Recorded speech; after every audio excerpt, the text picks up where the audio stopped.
தமிழக சட்டமன்ற பட்ஜெட் கூட்டத்தொடர் வரும் செப்டம்பர் 2ஆம் தேதி வரை நடைபெறும் என்று சபாநாயகர் தனபால் அறிவித்துள்ளார்.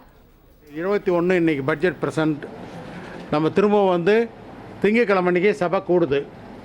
திங்கட்கிழமையிலிருந்து வெள்ளிக்கிழமை வரலி 29ஆம் தேதி வரை பொது விவாதம், இந்த மானிய கோரிக்கை, இந்த பட்ஜெட் பொது விவாதம் நடைபெறும்.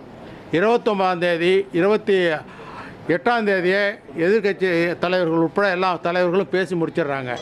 29ஆம் தேதி நிதியமைச்சர் பதிலுரை அளிக்கிறார். அதுக்கு பின்னிட்டு 1ஆம் தேதி மானிய கோரிக்கைகள் ஆரம்பிக்குது. 1ஆம் தேதி தொடங்குகிற மானிய கோரிக்கை செப்டம்பர் 2ஆம் தேதி வரை இருக்கிறது. அன்றைக்கு சட்ட முன்வடிவுகள் ஆய்வு செய்தலும் ஏனைய சட்ட அலுவல்கள், அதாவது ஆய்வுகள் தேவையானது இருந்தால் அன்றைக்கு எடுத்துக்கொள்ளப்படும்.